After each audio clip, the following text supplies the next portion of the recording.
Every genre has its share of cliches. They are inevitable. But some genres are worse about cliches than others, particularly the horror genre, which happens to be my favorite genre. But although I love horror, I am the first to admit that it's full of ugly cliches and tropes that really need to die off. Today I want to talk about 5 specific tropes that I would kill off in a heartbeat. What's up, guys? My name is Brandon McNulty. I'm a writer. I've been doing it for 10 years. I've won contests like Pitch Wars and Rev Pit, and welcome to my writing channel. Today I want to get right to the top 5 horror tropes that I hate the most. And let's start at number 5, which is the trope of a character seeing a ghost or a demon and then nobody believes them. This is something we see with a lot of child characters. Usually they will see a doll come to life or a reflection in the window or any kind of ghost. And what they'll do is they'll run to their parents and say, "Oh, I just saw this ghost. Come to my room, I'll show you." And then when the parents come to the room, the ghost just disappears. And then it begins this back and forth cat and mouse type game that really just gets tedious because we've seen it a million times. One of the major problems that I have with this trope is that the ghost tends to be this creature that runs away. And I'm just not a fan of villains that, run off when any kind of pressure comes to them. I understand that oftentimes with this trope, it's usually sending a message about children who've gone through trauma, or maybe they have some kind of mental issue that they're dealing with. And I understand where the writers are going as far as making a point, but it still doesn't change the fact that we've seen this a million times. As a remedy to this, I'd like to see something different. I'd like to see, instead of the ghost running off when the parents come back, how about the ghost holds its ground, and maybe the parents, they try to just scare it off or exorcise the demon, and then the demon digs in its heels and fights back. Instead of cat and mouse, how about punch and counterpunch? I think that'd be a lot more exciting. The number 4 horror trope that I'm sick of, no danger during the daytime. This is one that I'm sick of because when it comes to horror, the writers tend to rely heavily on darkness and nighttime to get the effect. And I think when you're telling a horror story, you're really telling a suspense story. And suspense should not be limited to just the nighttime hours.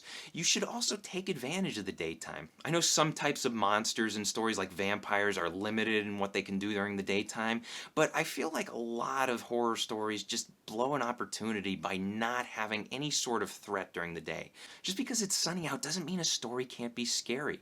Yes, I know that nighttime is more scary because we have limited visibility, we can't see what's going on, and things can pop out of anywhere.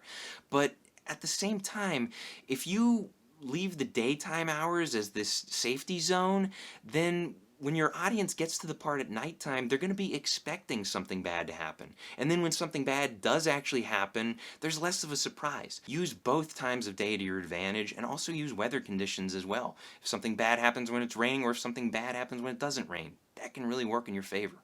The number 3 horror trope that I hate haunted houses.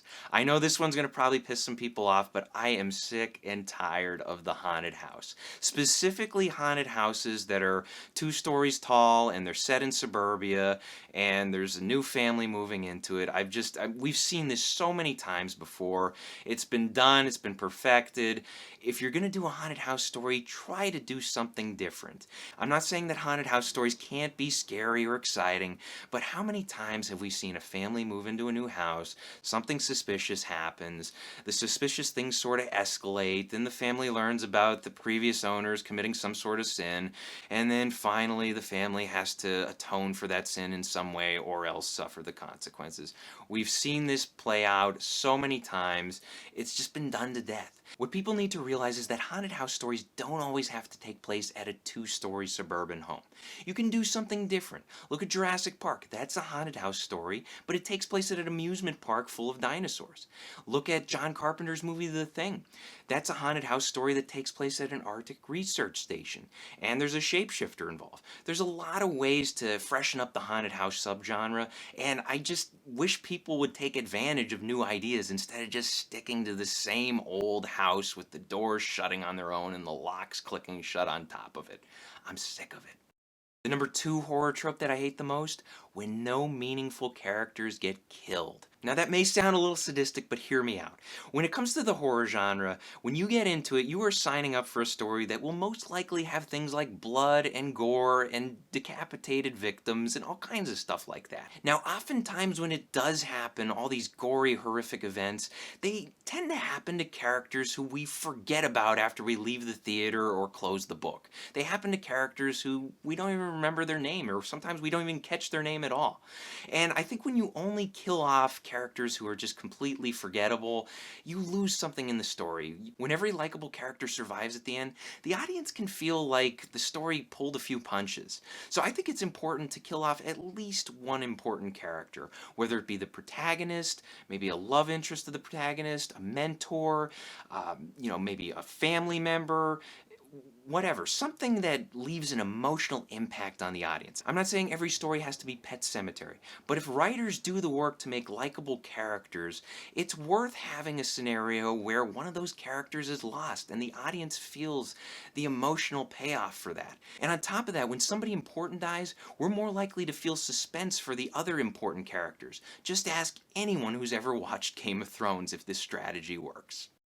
My number one most hated horror trope: when villains are selectively dangerous. This is similar to when heroes are selectively stupid, and we see this in a lot of horror movies where the hero goes down into the basement, no lights on, no weapons, nothing to protect himself, and he gets killed, and we're like, wow, what an idiot. Now, the flip side of the selectively stupid hero is the selectively dangerous villain. You're probably familiar with this whether you realize it or not. I'm sure you've seen a movie where in the first half, the villain comes on the scene and he's killing people, slashing throats left and right. He's shooting everybody with 100% accuracy. He's just lighting things on fire. He's got superhuman strength, superhuman speed. Nobody can stop him. And as you're watching this, you're thinking to yourself, wow, how is the hero going to be able to stop this guy? The hero's going to have to come up with some brilliant strategy, or they're going to have to dig and find a weakness, or they're going to just have to come up with some great weapon to take this villain down. But then, in the second half of the story, instead of getting a compelling confrontation between the hero and the villain, all of a sudden that dangerous villain who was just killing everybody in the first half without any problems, just a ruthless villain, all of a sudden that villain is all of a sudden clumsy, and every slash of the blade is a miss, and every shot with the gun is off target, and really it's just the villain's a lot slower and less powerful, and every time it looks like it's about to deliver the final blow, it hesitates at the last second, and then the hero just dodges and lands the final shot to the head, and it's really not that big of a climactic battle.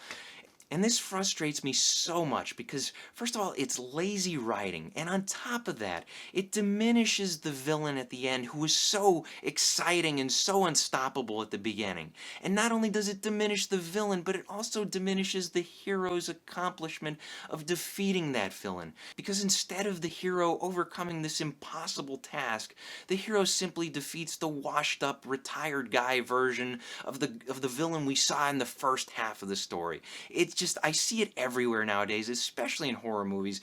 There's always at least one moment in the movie where the villain hesitates, and one of the important characters who the writers are afraid to kill off, one of the important characters just get away with whatever they were doing. They run off, and they live to fight another day, and it's not honest storytelling, and I've had enough of it.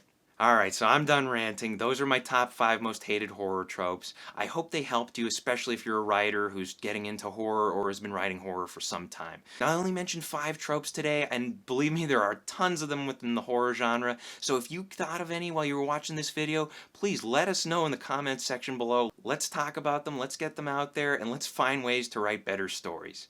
Thanks for watching, guys. Be sure to check out my other videos. Hit the like and subscribe button for me, and remember to keep on writing.